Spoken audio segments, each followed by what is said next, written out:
വെറും 2 കൊല്ലമായിട്ടുള്ളൂ ഈ FAUGP എന്ന് പറഞ്ഞിട്ടുള്ള 4 ഇയറിലുള്ള ഡിഗ്രി സ്റ്റാർട്ട് ചെയ്തിട്ട്. അപ്പോൾ ഇത് സ്റ്റാർട്ട് ചെയ്തപ്പോൾ പലരും ഇപ്പം നമ്മളെ നാട്ടിലും സൊസൈറ്റിയിലൊക്കെ പറഞ്ഞിട്ടുണ്ടായിരുന്നത്, ഇപ്പോൾ ഡിഗ്രി എടുക്കണ്ട, എന്താ പറയുക, ഇപ്പോൾ 3 കൊല്ലമൊന്നും പഠിച്ചാൽ പോരാ, 4 കൊല്ലം പഠിക്കണം എന്നുള്ള ഒരു കൺസെപ്റ്റായിട്ട് മാറിയിട്ടുണ്ടായിരുന്നു. അതെന്ത് മണ്ടത്തരാണെന്നാണ് ഞാനിങ്ങനെ ആലോചിക്കുന്നത്. അവരെ പറഞ്ഞിട്ട് കാര്യമില്ല, ആർക്കും അറിയാത്തതുകൊണ്ടാണ് 3 ഇയറിൽ എക്സിറ്റ് ചെയ്യാനുള്ള ഓപ്ഷൻ ഉണ്ട് എന്നുള്ളത്. എക്സിറ്റ് ചെയ്യാന്ന് പറയുമ്പോൾ സർട്ടിഫിക്കറ്റ് കിട്ടും, നിങ്ങൾക്ക് പഴയ പോലെ 3 കൊല്ലം ഡിഗ്രി പഠിച്ചിട്ട് ഇറങ്ങണമെങ്കിൽ ഇറങ്ങാം, അല്ലെങ്കിൽ എന്ത് ചെയ്യാം, 4 കൊല്ലം ഡിഗ്രി എടുത്തിട്ട് അങ്ങനെ ഇറങ്ങണമെങ്കിൽ അങ്ങനെ ഇറങ്ങാം, നിങ്ങളുടെ ചോയ്സാണ്. പിന്നെ എന്തുണ്ട്, ഹോണേഴ്സ് വിത്ത് റിസർച്ച് ചെയ്യണമെങ്കിൽ ഈ 4 ഇയർ ഡിഗ്രിയിൽ ചെയ്യാം. അതുകഴിഞ്ഞാൽ നിങ്ങൾ ഹോണേഴ്സ് വിത്ത് റിസർച്ചാണ് ചെയ്തിട്ടുള്ളതെങ്കിൽ എന്ത് ചെയ്യുക, നിങ്ങൾക്ക് PG എടുക്കേണ്ട ആവശ്യമില്ല, ഡയറക്റ്റ് PhDക്ക് കയറാം. അങ്ങനത്തെയൊക്കെ വിശാലമായ ഒരു ഓപ്ഷൻസ് ഉള്ള ഒരു സംഭവമാണ് NIPയുടെ 2020 വന്നിട്ടുള്ള റെഗുലേഷൻ പ്രകാരമുള്ള ഈ FAUGP എന്ന് പറയുന്നത്. ഇപ്പോൾ പേഴ്സണലി ഞാൻ പറയുകയാണെന്നുണ്ടെങ്കിൽ ഞാൻ FAUGPയുടെ റെഗുലേഷനിൽ തന്നെയുള്ള ഇൻ്റഗ്രേറ്റഡ് FAMB ആണ് ഞാൻ ചെയ്യുന്നത്. അതായത് 5 ഇയറിലേക്ക് UG + PG ആയിട്ടുള്ള കോഴ്സാണ് ഞാൻ ചെയ്തുകൊണ്ടിരിക്കുന്നത്. എനിക്ക് അതുകൊണ്ട് തന്നെ എന്ത് ചെയ്യാനുള്ള ഓപ്ഷൻ ഉണ്ട്, 3 ഇയറിൽ എനിക്ക് ഡിഗ്രി എടുത്തിട്ട് പോകണമെങ്കിൽ പോവാം, അല്ലെങ്കിൽ 4 ഇയർ ഡിഗ്രി എടുത്തിട്ട് പോകണമെങ്കിൽ പോവാം, അല്ലെങ്കിൽ 5 ഇയറിൽ മൊത്തത്തിൽ എനിക്ക് PG കൂടെ കഴിഞ്ഞിട്ട് എക്സിറ്റ് ചെയ്യണമെങ്കിൽ എക്സിറ്റ് ചെയ്യാം. അങ്ങനത്തെ വിശാലമായ ഓപ്ഷൻസ് ഉള്ള ഒരു ഡിഗ്രീനെ തന്നെയാണ് ഈ പലരും വെറുതെ പുച്ഛിച്ച് തള്ളുന്നത്. പിന്നെ ഇതിൻ്റെ ഒരു പ്രശ്നവും ഇതിൻ്റെ മെറിറ്റ്സും ഒരു സ്റ്റുഡൻസ് എന്ന രീതിയിൽ പറയുന്നതാണ് ഈ വീഡിയോ എന്ന് പറയുന്നത്. ആൾക്കാർ കാണുന്നത് നല്ലതായിരിക്കും, അവെയർ ആയിട്ടിരിക്കാം. അധികം അങ്ങനെ ആരും ഇതിനെപ്പറ്റി പറയുന്നത് ഞാൻ കേട്ടിട്ടില്ല. പിന്നെ വെച്ചാൽ ഇതിൻ്റെ ഓരോ സ്റ്റെപ്സ് കൂടെ പോകുമ്പോൾ സൊസൈറ്റിക്ക് അറിയാത്തതുകൊണ്ട് അറിയില്ല, പല കാര്യങ്ങളും കേൾക്കേണ്ടി വരും എന്നുള്ളൊരു കാര്യമാണ്.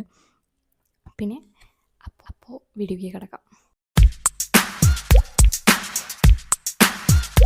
ഫസ്റ്റ് ഓഫ് ഓൾ ഞാൻ പറയുകയാണ്, ഇത് മനസ്സിലാക്കാൻ കുറച്ച് ഡിഫിക്കൽട്ടാണ് എന്നുള്ള കാര്യം. ഞാൻ ഇതിൻ്റെ ബേസിക് തിങ്സ് മാത്രമേ പറഞ്ഞു പോകുന്നുള്ളൂ. ഇപ്പോൾ ഒരു ഫസ്റ്റ് ഇയറിൽ പഠിക്കുന്ന ഒരു കുട്ടിക്ക് ഇപ്പോൾ അവരുടെ ഫസ്റ്റ് സെമ്മിൻ്റെ ഓറിയൻറ്റേഷൻ കിട്ടിയാൽ പോലും അവർ കൺഫ്യൂസ്ഡ് ആണ് ഇതെന്താണെന്നുള്ള കാര്യം. പിന്നെ ഈ ഫസ്റ്റ് സെമ്മും സെക്കൻഡ് സെമ്മൊക്കെ കഴിയുമ്പോഴാണ് അവർക്കൊരു ക്ലിയർ ഐഡിയ കിട്ടുന്നത്, ഇതിങ്ങനെയാണ് എങ്ങനെയാണെന്നുള്ള കാര്യങ്ങളൊക്കെ ഒരു ഐഡിയ വരുന്നത് അപ്പോഴാണ്. അതുകൊണ്ട് എല്ലാ കാര്യവും നിങ്ങൾക്ക് അങ്ങ് ഗ്രാസ്പ് ചെയ്യാൻ പറ്റിയെന്ന് ചിലപ്പോൾ വരില്ല. ഞാൻ എൻ്റെ ബെസ്റ്റ് ഓഫ് ട്രൈ ചെയ്യാൻ പറഞ്ഞ് മനസ്സിലാക്കി തരാൻ വേണ്ടിയിട്ട്.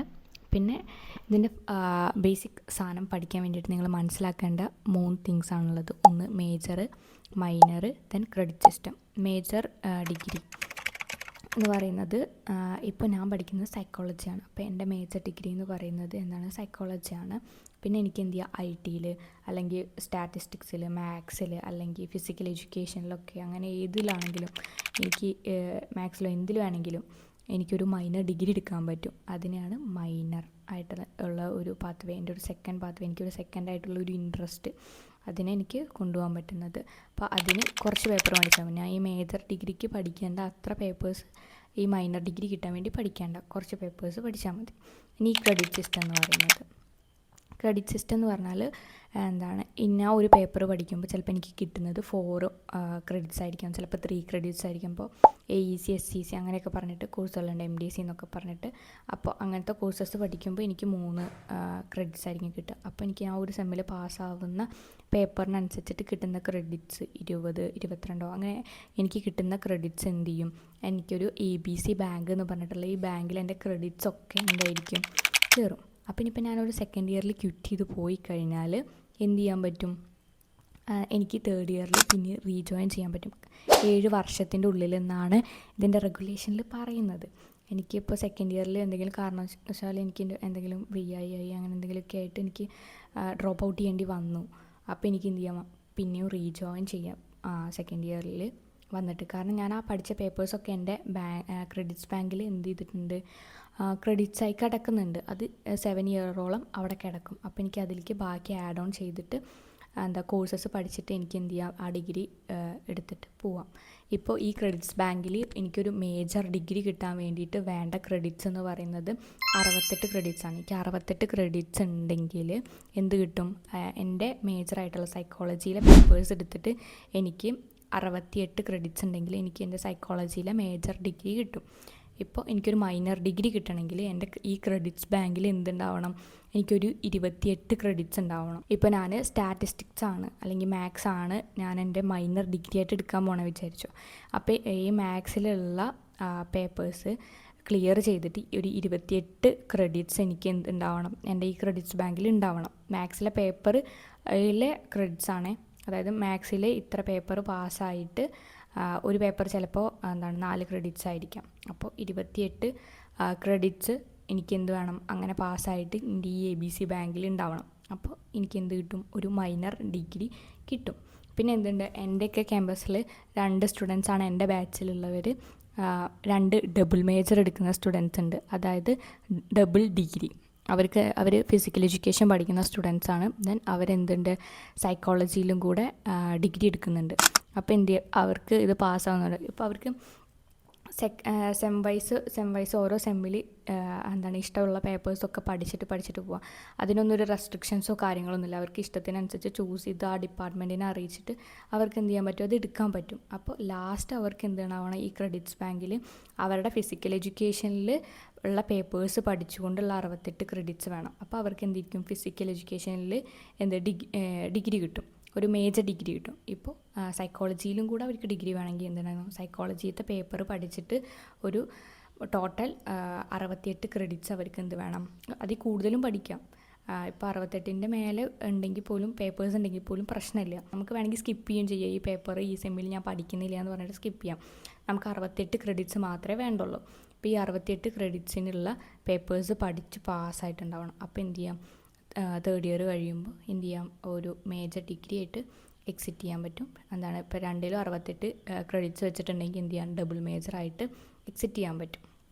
പിന്നെ ഇതിൻ്റെ ഒരു സിസ്റ്റം എന്ന് പറയുന്നത്, നമ്മൾ ഫസ്റ്റ് ഇയറിൽ ജോയിൻ ചെയ്യുമ്പോൾ എന്തുണ്ടാവും, ഒരു പേപ്പർ പഠിക്കുന്നത് ഒരു മേജർ ആയിട്ടുള്ള ഇപ്പോൾ സൈക്കോളജിയിൽ ഒരു പേപ്പറേ പഠിക്കുള്ളൂ. പിന്നെ 2 മൈനേഴ്സ് പഠിക്കാനുള്ള ഓപ്ഷനും, പിന്നെ EC SCC അങ്ങനെയൊക്കെ പറഞ്ഞിട്ട് 3 ഇയർ ക്രെഡിറ്റ്സ് ഉള്ള ചെറിയ കോഴ്സസ് ആയിരിക്കും പഠിക്കാം.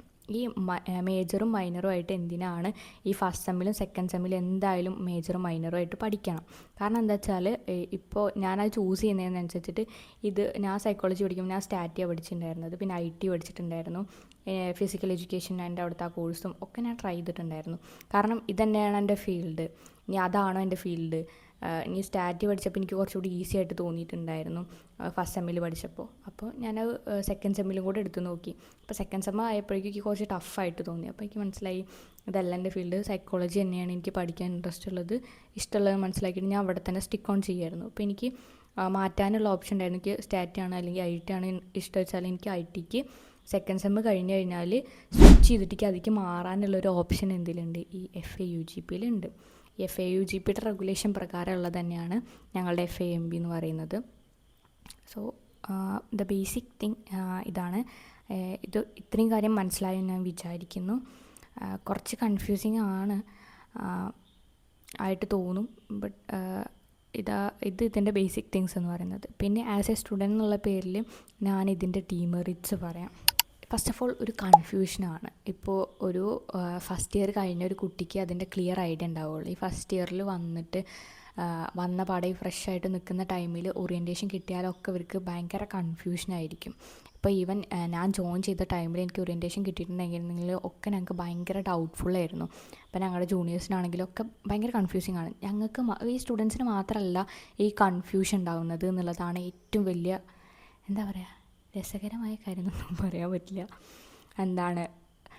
അധ്യാപകർക്കും അതേപോലെ കൺഫ്യൂസ്ഡ് ആണ്. ഈവൻ പല HODമാർക്കും ഒക്കെ ഇതിനെപ്പറ്റി ഡൗട്ട്സാണ്.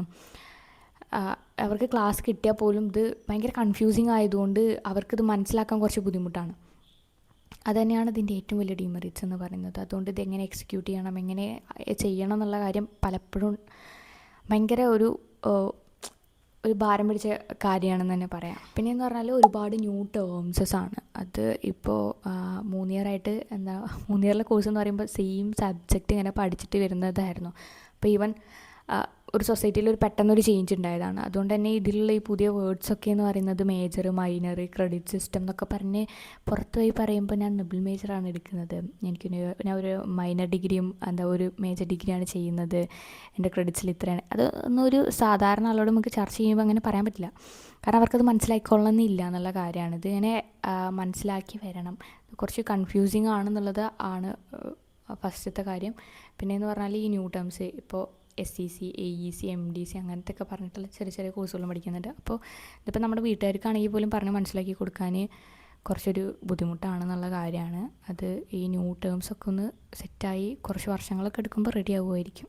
പിന്നെ ഉള്ളൊരു കാര്യം എന്ന് വെച്ചാൽ ഇതിൻ്റെ ടൈം ടേബിൾ ഉണ്ടാക്കുന്നത് ടീച്ചേഴ്സാണ് ഉണ്ടാക്കുന്നത്. എന്നാൽ പോലും ഈ ടൈം ടേബിൾ കാരണം ഈ കോഴ്സ് നമ്മുടെ സെമ്മ് സ്റ്റാർട്ടാകാൻ വേണ്ടി ഭയങ്കര ലാഗാവും. യൂണിവേഴ്സിറ്റിയിലൊക്കെ ഓൾറെഡി നമുക്ക് ക്ലാസ് സ്റ്റാർട്ട് ചെയ്യാൻ വേണ്ടിയിട്ട് ലാഗാവും. അതുകൂടാതെ ഇപ്പോൾ കോളേജസിലും ഈ ടൈം ടേബിൾ കാരണം എന്തായിരിക്കും ഭയങ്കര ലാഗായിട്ടാവും തുടങ്ങുന്നുണ്ടാവുക. ഈ ടീച്ചേഴ്സിന് തന്നെ ഒരു ഐഡിയ ഉണ്ടാവില്ല ഫസ്റ്റ് നമ്മൾ ഏതൊക്കെ കോഴ്സാണ് എടുക്കുന്നതെന്ന് കളക്ട് ചെയ്യണം. ഇതിപ്പോൾ ഒരു ഡിപ്പാർട്ട്മെൻറ്റിൻ്റെ മാത്രമല്ല വേറെ ഡിപ്പാർട്ട്മെൻറ്റിൻ്റെ എല്ലാത്തിൻ്റെയും ഒപ്പം കളക്ട് ചെയ്ത് ഈ ടീച്ചേഴ്സും HODസും എല്ലാവരും കൂടി ഇരുന്ന് മീറ്റിംഗ് വിളിച്ച് എന്താ ഇപ്പോൾ ഡബിൾ മേജർ എടുക്കുന്ന അല്ലെങ്കിൽ മൈനർ എടുക്കുന്ന കുട്ടികൾക്ക് എല്ലാവർക്കും കൺവീനിയൻ്റായി അങ്ങനെ ടൈം ടേബിൾ വെച്ച് ഇതൊരു എന്താ പറയുക ഒരു ഇടങ്ങേറ് പിടിച്ച പണിയാണ് ഈ ടൈം ടേബിൾ ഉണ്ടാക്കുക എന്നുള്ളത്. സ്റ്റുഡൻസും ഭയങ്കര സ്ട്രഗിൾ ചെയ്യും. പേഴ്സണലി ഞാൻ സ്ട്രഗിൾ ചെയ്തിട്ടുണ്ട്. ടൈം ടേബിൾ കാരണം എനിക്ക് കോഴ്സസ് എടുക്കാനുള്ളൊരു ബുദ്ധിമുട്ടുണ്ട്. എന്താ പറയുക അറ്റൻഡൻസ് വേണമല്ലോ. അറ്റൻഡൻസ് ഇല്ലാതെ ഇത് റെഡി ആവില്ലല്ലോ. ജസ്റ്റ് കോഴ്സസ് എടുത്ത് മാത്രം പോരല്ലോ. നമുക്ക് അറ്റ് എ ടൈം ഇവിടെയും അവിടെയും പ്രസൻ്റായിട്ട് ഇരിക്കാൻ പറ്റില്ലല്ലോ. അങ്ങനത്തെ ഒരു ബുദ്ധിമുട്ടുണ്ട് എന്നുള്ളതാണ്.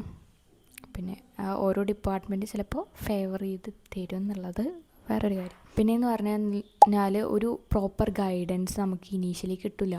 നമ്മൾ ഈ ഫസ്റ്റ് ഇയർ കഴിയുമ്പോഴായിരിക്കും നമുക്ക് ഈ കോഴ്സ് പഠിച്ചാൽ മതിയായിരുന്നു, അത് പഠിച്ചാൽ മതിയായിരുന്നു, അങ്ങനെ ഇതിൻ്റെ ആ ഒരു സ്റ്റെപ്പ് എങ്ങനെയാണ്, ഈ മേജർ സിസ്റ്റം എങ്ങനെയാണ്, ഈ ക്രെഡിറ്റ്സ് വൈസ് എങ്ങനെയാണ്, അത് ചെയ്താൽ മതിയായിരുന്നു, ഇത് ചെയ്താൽ മതിയായിരുന്നു എന്നൊക്കെ അല്ലെങ്കിൽ ആ ഒരു സിസ്റ്റമൊക്കെ മനസ്സിലാവുന്നത് നമുക്ക് ഈ 1 ഇയർ കഴിയുമ്പോഴേ നമുക്ക് ഈ ഒരു ഐഡിയ കിട്ടുള്ളൂ. അതായത് 2 സെമ്മ് കഴിയുമ്പോഴേ ഈ ഒരു ഐഡിയ നമുക്ക് പ്രോപ്പറായിട്ട് കിട്ടുള്ളൂ എന്നുള്ളതാണ്. അത് നമുക്കൊരു ഗൈഡൻസ് ചെയ്യാൻ വേണ്ടിയിട്ട് ടീച്ചേഴ്സ് ആണെങ്കിൽ പോലും സ്പെസിഫിക്കലി അവരും അത്രത്തോളം അവെയറൊന്നും അല്ല ഇതിനെ പറ്റിയിട്ടുള്ള എന്ന കാര്യമാണ്. പിന്നെയെന്ന് പറഞ്ഞാൽ ഇവരിങ്ങനെ ഒരുപാട് ഐഡിയാസും ഒരുപാട് ഓപ്ഷൻസും പലതും ചെയ്തിട്ടുണ്ട്. പല കാര്യങ്ങളും ഇനീഷ്യലി ഈ സ്റ്റേജിൽ പോലും 2 ഇയറായി തുടങ്ങിയിട്ട് പലതും ഇപ്പോഴും പോസിബിൾ അല്ല എന്നുള്ള കാര്യത്തിലാണ്. ഇപ്പോൾ എനിക്ക് വേറെ ക്യാമ്പസിലുള്ള കോഴ്സസ് പഠിക്കുക എന്നുള്ളതൊക്കെ ഉണ്ട്. പക്ഷെ അത് എത്രത്തോളം പ്രാക്ടിക്കലാണ്. ടൈം ടേബിൾ ഉണ്ടാക്കുമ്പോൾ എനിക്ക് ഇവിടെ അറ്റൻഡൻസ് കിട്ടില്ല, അവിടെ അറ്റ് എ ടൈം അറ്റൻഡൻസ് കിട്ടില്ല. ഞാൻ ട്രാവൽ ചെയ്തിട്ട് അവിടെ പോയിട്ട് എടുക്കണോ. ഇപ്പോൾ ഓൺലൈൻ ആണെങ്കിൽ പോലും അവർക്ക് ക്ലാസ് എടുക്കുന്ന ടൈമിൽ തന്നെ ആയിരിക്കും സെയിം സ്റ്റുഡൻസിനെ വെച്ചിട്ടായിരിക്കും ഇപ്പോൾ ടീച്ചേഴ്സ് ഫേവർ ചെയ്ത് അതിൻ്റെ പിന്നാലെ കുറേ നമ്മൾ അവരോട് സ്പെഷ്യൽ പെർമിഷൻ ചോദിച്ചു. അങ്ങനെ ഭയങ്കര വാസ്റ്റായിട്ട് കോംപ്ലിക്കേറ്റഡ് ആണ്. അപ്പോൾ നമുക്ക് ചോയ്സസ് ഉണ്ട് ചെയ്യാൻ വേണ്ടിയിട്ട്. ഇപ്പോൾ ഡബിൾ ഡിഗ്രി എടുക്കാനും അവിടെ നിന്ന് മൈനർ ഡിഗ്രി എടുക്കാനും അങ്ങനെ ഒരുപാട് ഓപ്ഷൻസ് ഉണ്ട്. പക്ഷേ അത് അത്രയ്ക്ക് സിമ്പിളല്ല ഈ ഓപ്ഷൻസ്. ഇങ്ങനെ സ്വിച്ച് ഇട്ടാൽ ക്ലിക്ക് ചെയ്താലോ അല്ലെങ്കിൽ എന്തെങ്കിലും അപ്ലൈ ചെയ്താലോ അങ്ങനെയൊന്നും കിട്ടില്ല. നമ്മൾ നിരന്തരം അതിൻ്റെ പിന്നാലെ നടന്ന് നമ്മൾ HODനെ കണ്ട് ടീച്ചേഴ്സിനെ കണ്ട് ഇപ്പോൾ എടുക്കേണ്ട ഡിപ്പാർട്ട്മെൻറ്റിനെ കണ്ട് എടുക്കുന്ന ടീച്ചേഴ്സിനെ കണ്ട് നമ്മളിതിൻ്റെ പിന്നാലെ കുറച്ച് നടന്ന് നമ്മൾ കുറച്ച് സ്ട്രഗിൾ ചെയ്ത് കഴിഞ്ഞിട്ട് തന്നെ നമുക്കത് കിട്ടുള്ളൂ എന്നുള്ള കാര്യമാണ്. അതാണ് ഇതിൻ്റെ ഏറ്റവും വലിയൊരു നെഗറ്റീവ് സൈഡായിട്ട് തോന്നിയിട്ടുള്ളത്. ജസ്റ്റ് ഇത്രയും ഓപ്ഷൻസ് ഒന്നും ഉണ്ടെങ്കിലും അത് അത്രയും പ്രാക്ടിക്കലായിട്ടുള്ള കാര്യമൊന്നുമല്ല കുറേയൊന്നും. ഇപ്പോൾ അവരെന്നെ പറയും, ടീച്ചേഴ്സ് തന്നെ ഇത് ഇനീഷ്യലി കൊണ്ടുവന്നവർ തന്നെ പറയും. ഇപ്പോൾ കുറേയൊക്കെ കഴിയുമ്പോൾ റെഡി ആവുമെന്ന് വിചാരിക്കാം. ഇതിൻ്റെ കൂടുതൽ മെറിറ്റ്സിനെ പറ്റി പറയാനാണെങ്കിൽ ഒന്ന് ഇൻ്റർ ഡിസിപ്ലിനറി ആയിട്ട് പഠിച്ചു പോകുന്നത് കൊണ്ട് തന്നെ എന്തായിരിക്കും ഭാവിയിൽ ജോലി സാധ്യത കൂടുതലായിരിക്കും എന്നുള്ളതാണ്. ജോലി സാധ്യതയേക്കാൾ കൂടുതൽ നമ്മൾ അത്രയും സ്കില്ലഡ് ആയിരിക്കും. ഇപ്പോൾ നമ്മുടെ CV നോക്കുമ്പോൾ അത്രയും നോളജ് ആയിരിക്കും. സാധാ ഒരു ഡിഗ്രി ഉള്ള വ്യക്തിയും ഇപ്പോൾ ഒരു മൈനറും ഡബിൾ മേജറൊക്കെ ഉള്ള ഒരു വ്യക്തിനെ വെച്ച് നോക്കുമ്പോൾ എന്തായാലും അവർക്ക് ആ ഒരു പ്രിവിലേജ് ഉണ്ടായിരിക്കും. ജോലി കിട്ടാനുള്ള സാധ്യത എന്തായിരിക്കും കൂടുതൽ തന്നെ ആയിരിക്കും എന്നുള്ള കാര്യമാണ്. പിന്നെയെന്ന് പറഞ്ഞാൽ ഇതിൻ്റെ മാർക്ക് ടെസ്റ്റാണ്. മാർക്ക് എന്ന് പറയുന്നത് ഇപ്പോൾ 50-50 ആ ടൈപ്പിലാണ്. ഇപ്പോൾ 50 മാർക്ക് നമ്മൾ എക്സാം എഴുതിയിട്ട് എടുക്കുക എന്നുള്ളതാണ്. 50 മാർക്കാണ് ഇൻറ്റേർണൽ മാർക്ക് വരുന്നത്. ഇപ്പോൾ എന്താ പറയുക, അത് ഒരു കണ്ടിന്യൂസ് ഇവാലുവേഷൻ മെത്തേഡാണ്. ഇപ്പോൾ ഞങ്ങളിൽ ഹെവി ആയിട്ട് ഓരോ ടൈമിൽ അങ്ങനെയാണ്. ഇപ്പോൾ ഫസ്റ്റ് സെമ്മിലൊക്കെ 2 ഇൻറ്റേർണൽ എക്സാം വയ്ക്കും. ഇപ്പോൾ ടീച്ചേഴ്സിൻ്റെ അപ് ടു ടീച്ചേഴ്സിൻ്റെ ചോയ്സ് തന്നെയാണ്. ഈവൻ എക്സ്പെഷ്യലി ഞാൻ ഒരു യൂണിവേഴ്സിറ്റി ക്യാമ്പസിൽ പഠിക്കുന്നത് കൊണ്ട് ആ ഒരു പേപ്പർ എടുക്കുന്ന ടീച്ചറിൻ്റെ ഇഷ്ടമാണ്. ഇപ്പോൾ ഇൻറ്റേർണൽ മാർക്ക് എക്സാം വെച്ചിട്ട് ആ ഇൻറ്റേർണൽ എക്സാം മാത്രം വെച്ചിട്ട് എന്ത് ചെയ്യുക, 50 മാർക്ക് എടുക്കണമെങ്കിൽ എടുക്കാം. പിന്നെ എന്ത് ചെയ്യുക, പ്രസൻറ്റേഷൻ, അസൈൻമെൻറ്റ് അങ്ങനത്തെ കാര്യങ്ങൾ ആ ടീച്ചറുടെ അപ് ടു ചോയ്സാണ്. ഇപ്പോൾ ഈവൻ എന്ത് ചെയ്യാം, മൊത്തത്തിൽ ആ കുട്ടി ക്ലാസ്സിൽ എങ്ങനെയാണ് ആക്റ്റീവ് ആണോ, അത്ര പാർട്ടിസിപ്പേറ്റ് ചെയ്യുന്നുണ്ടോ, അങ്ങനെ ഇങ്ങനെ നോക്കിയിട്ട് ഒരു മൊത്തത്തിൽ ആ ഒരു സെം പഠിപ്പിക്കുന്നത് ഫുൾ ആ കുട്ടി എങ്ങനെയാണ് ആ കാര്യങ്ങളൊക്കെ നോക്കിയിട്ട് എങ്ങനെ കണ്ടിന്യൂസ് ഇവാലുവേഷൻ വെച്ചിട്ട് നമുക്ക് എന്ത് ചെയ്യാം, നമുക്കല്ല ടീച്ചേഴ്സിന് എന്ത് ചെയ്യാം, മാർക്ക് തരാം എന്നുള്ളതാണ് ഇതിൻ്റെ മറ്റൊരു ഇതെന്ന് പറയുന്നത്.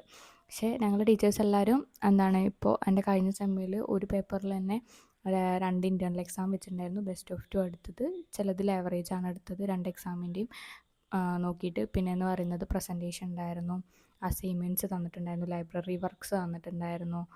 അങ്ങനെ മൊത്തത്തിൽ പിന്നെ പ്രൊജക്റ്റ് പോലെ, അങ്ങനെ പ്രൊജക്റ്റ് എന്നല്ല പറയുക, എന്താ പറയുക, ഇങ്ങനെ നമ്മൾ ഒരു എക്സ്പോ പോലെ നമ്മൾ ഇപ്പോൾ എനിക്ക് ബയോസൈക്കോളജിയിൽ ബയോളജിക്കൽ പാർട്സ്, ഓർഗൻസ് അങ്ങനെ ലിങ്ക് ചെയ്തിട്ട് അതൊക്കെ ഉണ്ടാക്കി വരിക, അങ്ങനത്തെ ഒരു രീതിയിൽ എന്നിട്ട് അത് പ്രസൻറ്റ് ചെയ്യുക, അങ്ങനത്തെ ഒരു രീതിയിലൊക്കെയാണ് മൊത്തത്തിലൊരു കണ്ടിന്യൂസ് ഇവാലുവേഷൻ വെച്ചിട്ടാണ് ടീച്ചേഴ്സ് മാർക്കിടുക. അപ്പോൾ ഒരു പേപ്പറിൽ ഇങ്ങനെയൊക്കെ ചെയ്തു. ഇപ്പോൾ ഒരു സൈഡിൽ ഇപ്പോൾ MDC SCC അതൊക്കെ പറയുന്നത് ഒരു സ്കിൽ എൻഹാൻസ്മെൻറ്റ് കോഴ്സസ് ആണെന്ന് പറയുന്നതാണ്. ഇപ്പോൾ MDCയുടെ കോഴ്സ് മൾട്ടി ഡിസിപ്ലിനറി, ഇത് മൊത്തത്തിൽ നിങ്ങൾ മനസ്സിലാക്കിയാൽ മതി. MDC SCC AEC അങ്ങനെയൊക്കെ പറയുന്നത് നമ്മളെ സ്കിൽ എൻഹാൻസ് ചെയ്യാൻ വേണ്ടിയിട്ടുള്ള കോഴ്സാണ്. ഇപ്പോൾ കഴിഞ്ഞൊരു AEC കോഴ്സ് എന്ന് പറയുന്നത് ഞാൻ ചൂസ് ചെയ്തിട്ടുണ്ടായിരുന്നത് റോഡ് റേഞ്ച് ബിഹേവിയർ ആണ്. അതിൽ പഠിക്കുന്നത് ഈ ഡ്രൈവിങ്ങിൻ്റെ റൂൾസും കാര്യങ്ങളും. അതിൻ്റെ ബേസിൽ എനിക്ക് ഇൻറ്റേർണൽ മാർക്ക് എങ്ങനെ ഇട്ടത് കേട്ടാൽ നിങ്ങൾ ഞെട്ടിപ്പോവും. ഞാനൊരു സ്കൂളിൽ പോയിട്ട് ക്ലാസ് എടുത്തു, എന്നിട്ട് അത് റെക്കോർഡ് ചെയ്തിട്ടുണ്ടായിരുന്നു. ഞങ്ങൾ ഗ്രൂപ്പായിട്ടാണ് പോയിട്ടുണ്ടായിരുന്നു, ഗ്രൂപ്പാക്കി തിരിച്ചിട്ട് അതിൽ 10 മിനിറ്റ് അല്ലെങ്കിൽ ഒരു 15 മിനിറ്റിൻ്റെ അടുത്താണ് ഞാൻ മാത്രം എടുത്തത്. അപ്പോൾ അത് വീഡിയോ എടുത്തിട്ട് എൻ്റെ ടീച്ചർക്ക് കാണിച്ചു കൊടുത്തു, സാറിന് ആ വീഡിയോ കാണിച്ചു കൊടുത്തു. സാറ് അത് അനലൈസ് ചെയ്തുകൊണ്ട് സാർ അതിൻ്റെ മാർക്കിലാണ് എനിക്ക് 50 മാർക്ക് കിട്ടുന്നത്. അപ്പോൾ ഞാൻ ഇങ്ങനെ പ്രസൻറ്റ് ചെയ്തു, കാര്യങ്ങളൊക്കെ വെച്ചിട്ട് ആ സ്റ്റുഡൻസിനെ എങ്ങനെ മനസ്സിലാക്കി കൊടുത്തു എന്നുള്ളത് വെച്ചിട്ട് ആ സാർ അങ്ങനെ എടുത്തൊരു ഇതായിരുന്നു എനിക്കപ്പോൾ. അങ്ങനെ അവിടെ പോയിട്ട് ഒരു സ്കൂളിൽ പോയിട്ട് ക്ലാസ് എടുക്കാനുള്ള അങ്ങനത്തെ ഒരു ഓപ്പർച്യൂണിറ്റി എനിക്ക് എൻ്റെ കോഴ്സിൻ്റെ ഭാഗമായിട്ട് തന്നെ കിട്ടുക എന്നുള്ളതാണ്. എനിക്കത്ര ഒരു എക്സ്പോഷർ കിട്ടുന്നുണ്ട് എന്നുള്ളത് തന്നെയാണ്. അതൊക്കെയാണ് ഇതിൻ്റെ മെറിറ്റ്സ് എന്ന് പറയുന്നത്. മെറിറ്റ്സായിട്ട് എനിക്ക് പേഴ്സണലി തോന്നിയിട്ടുള്ളത്, ബട്ട് ഡിമെറിറ്റ്സും ഉണ്ട്. സോ ചൂസ് ചെയ്യുമ്പോൾ നിങ്ങൾ ഇതൊക്കെ കേട്ടിട്ട് മനസ്സിലാക്കിയിട്ടും ചൂസ് ചെയ്യുക എന്നുള്ളതാണ്. എല്ലാം എല്ലാവരുടെ പേഴ്സണൽ ചോയ്സസ് ആണ്. നിങ്ങൾ സ്വന്തം ഇഷ്ടപ്രകാരം എടുക്കുക. കാരണം അതിപ്പോൾ എന്തൊരു കോഴ്സ് എടുക്കുകയാണെങ്കിലും എന്ത് കാര്യങ്ങളായാലും നിങ്ങളെ ഇഷ്ടത്തിന് എടുക്കുക എന്നുള്ളതാണ്. കാരണം ഈവൻ ഇത് ഒരു കരിയർ മാറ്റുകയാണെങ്കിൽ എന്താണിക്കോട്ടെ, നിങ്ങളെ ഭാവിയിൽ നിങ്ങൾക്ക് മറ്റൊരാളെ ബ്ലെയിം ചെയ്യേണ്ടി വരില്ല. നിങ്ങൾ തന്നെ എടുത്താണ്. എൻ്റെ തന്നെ ഇഷ്ടപ്രകാരം എൻ്റെ ചോയ്സ് ആയിരുന്നു.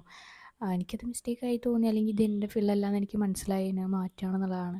അല്ലെങ്കിൽ മറ്റൊരാൾ കാരണം എടുത്തത് കൊണ്ട് എൻ്റെ സമയം പോയി, അങ്ങനെ ഒരു ചിന്ത വരില്ല എന്നുള്ളതാണ്. അപ്പോൾ ആലോചിച്ച് മനസ്സിലാക്കി നിങ്ങളുടെ ഫീൽഡാണോ നോക്കിയിട്ട് എടുക്കുക എന്നുള്ളതാണ്. പിന്നെ നമ്മൾക്കത് പഠിച്ചു പോകുമ്പോൾ നമ്മളെ വീട്ടുകാരെയും നമ്മളെ അറിയുന്ന ചുറ്റുമുള്ള ആൾക്കാരൊക്കെ ഇത് പറഞ്ഞ് ബോധ്യപ്പെടുത്തുക എന്നുള്ളതാണ്. അല്ലെങ്കിൽ നമ്മൾ പലതരം എന്താണെന്ന് മനസ്സിലാക്കാതെ പലതരം അത്ഭുതകരമായ ചോദ്യങ്ങളൊക്കെ നമ്മൾ കേൾക്കേണ്ടി വരും എന്നുള്ളതാണ്. അപ്പോൾ ഓക്കെ, വീഡിയോ ഇഷ്ടപ്പെട്ടാൽ ലൈക്ക് ചെയ്യുക, സബ്സ്ക്രൈബ് ചെയ്യുക. Okay, by.